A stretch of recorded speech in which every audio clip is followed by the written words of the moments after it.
नीलगिरी की पहाड़ियों के दामन में बसा था एक छोटा सा गांव, सोनपुर।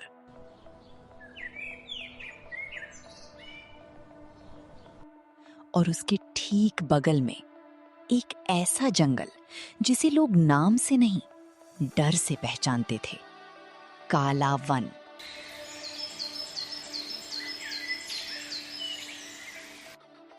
रात का समय, हवा में ठंडक थी, लेकिन सन्नाटा बेचैन करने वाला।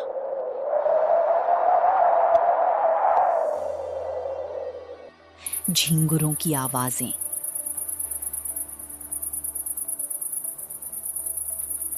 और दूर कहीं से आती एक गूंज।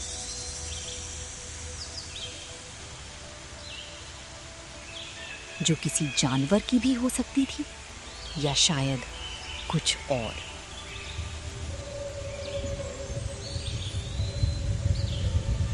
सोनपुर के लोग सूर्यास्त के बाद अपने दरवाजे बंद कर लेते थे,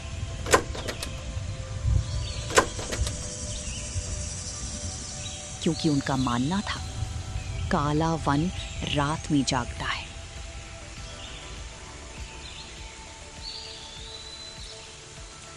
गांव के मुखिया का बेटा आर्यन अपने कमरे की खिड़की से उस अंधेरी जंगल को देख रहा था।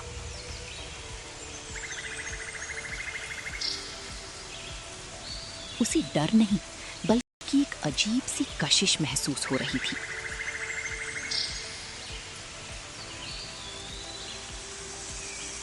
तभी उसके कमरे का दरवाजा धीरे से खुला।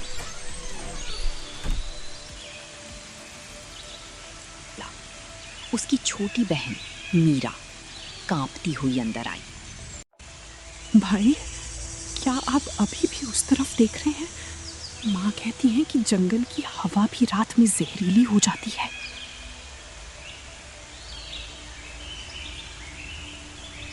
माँ तो बहुत कुछ कहती हैं मीरा, लेकिन क्या तुम्हें नहीं लगता कि ये सन्नाटा हमसे कुछ कहना चाहता है? लोग कहते हैं जंगल में एक पुरानी हवेली है जहाँ से आज भी संगीत सुनाई देता है।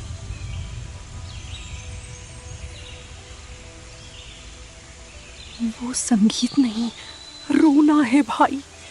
कल चचा जान कह रहे थे कि उनकी 2 बछड़ी जंगल की सीमा के पास से गायब हो गई।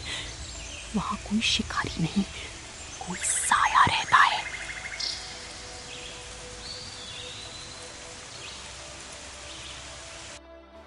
आर्यन बाकी लोगों जैसा नहीं था। जहां लोग डर देखते थे, वो सवाल देखता था।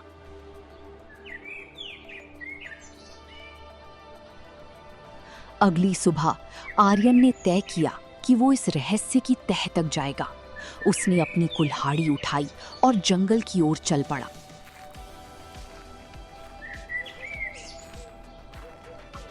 जैसे ही उसने काला वन की सीमा लांघी,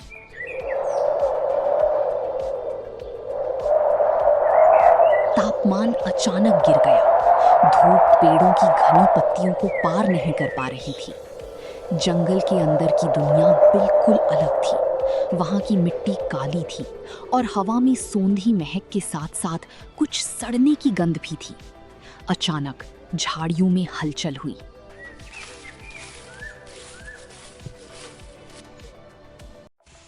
कौन है वहां? बाहर आओ, मैं डरा हुआ नहीं हूं।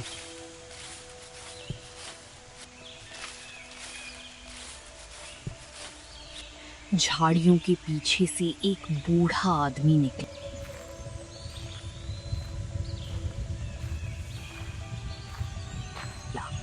उसके बाल सफेद थे और खाल झुर्रियों से भरी हुई।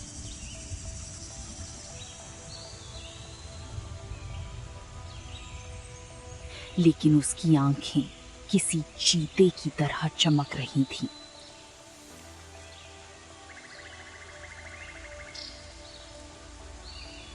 वो गांव का पागल कहा जाने वाला बाबा गोरख था।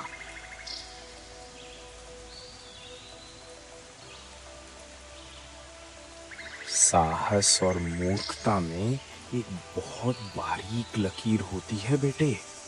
तूने आज वो लकीर पार कर ली है।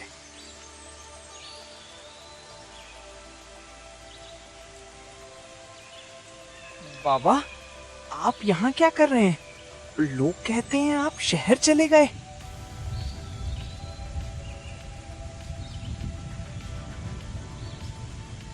मैं कहीं नहीं गया, मैं तो बस इस जंगल की रक्षा कर रहा हूं।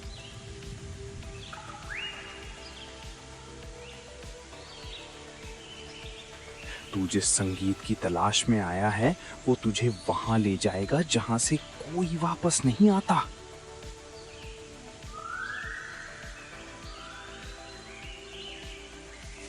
मुझे सच जानना है, गांव के जानवर क्यों गायब हो रहे हैं?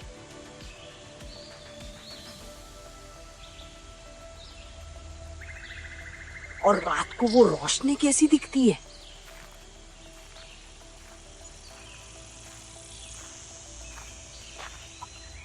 बाबा गोरख ने आर्यन को एक छिपी हुई गुफा की ओर ले जाने का फैसला किया।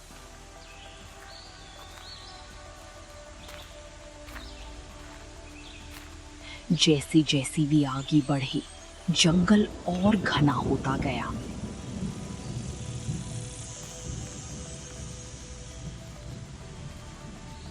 गुफा के अंदर पत्थरों पर अजीब सी आकृतियां बनी हुई थी।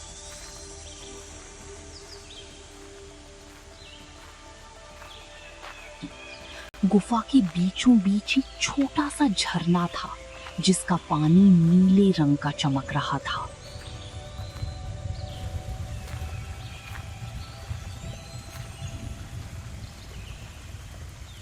देख इसे, ये नील धारा है।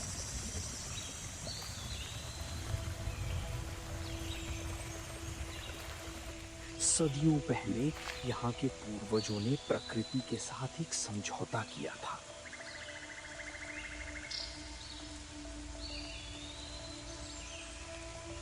वे जंगल की लकड़ी नहीं काटेंगे और जंगल उन्हें सुरक्षा देगा।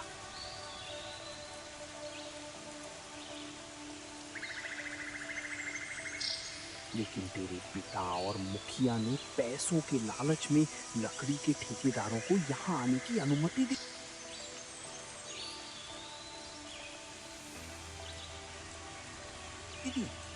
क्या पिताजी ने ऐसा किया? पर उन्होंने तो कहा था कि सरकार ये सब कर रही है।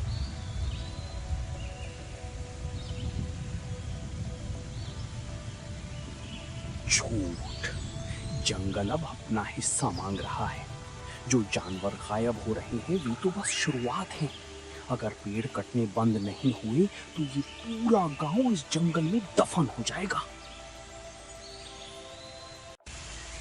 अचानक गुफा के बाहर से जोर का धमाका हुआ।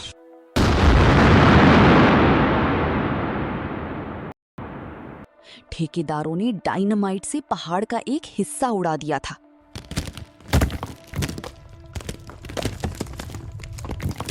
पूरा जंगल मानो गुस्से में कांपने लगा।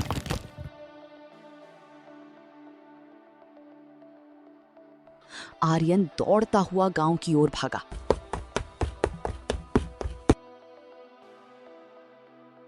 वहां उसने देखा कि बड़ी बड़ी मशीनें जंगल की सीमा पर खड़ी थीं।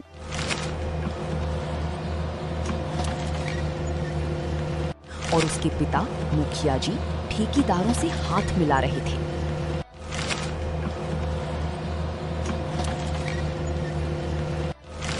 रुकिए पिताजी, ये काम अभी रोक दीजिए।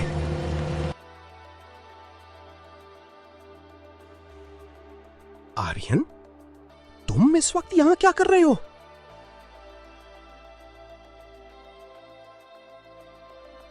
घर जाओ, ये बड़ों का मामला है।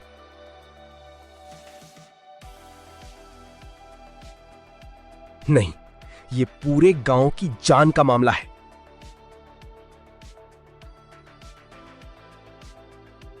क्या आप जानते हैं कि जंगल कितना नाराज है? आपने लालच में आकर हमारी जड़ों को ही बेचना शुरू कर दिया।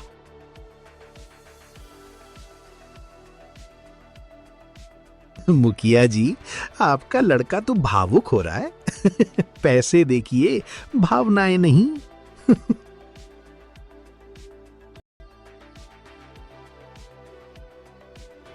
तभी आसमान में काले बादल छा गए।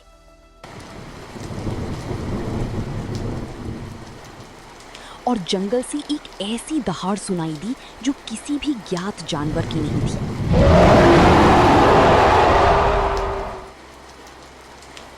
देखती ही देखती तेज आंधी चली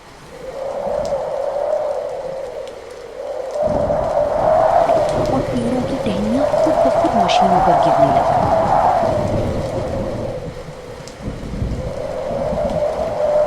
लोगों में भगदड़ मच गई।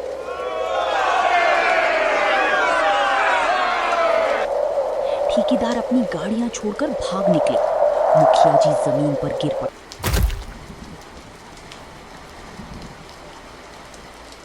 और उन्होंने देखा कि जंगल की हरियाली उनके घर के दरवाजे तक आ पहुंची है।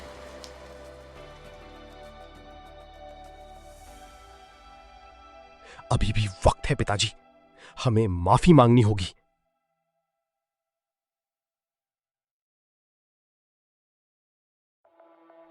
मुखिया जी को अपनी गलती का एहसास हुआ।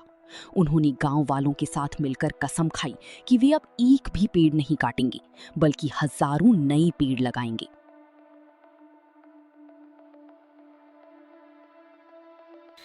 समय बीता, काला वन अब डरावना नहीं रहा, वो फिर से सोनपुर का रक्षक बन गया।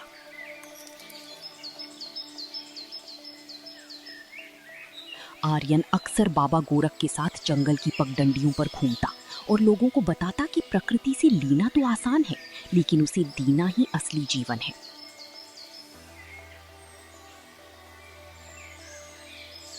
आज भी जब हवा तेज चलती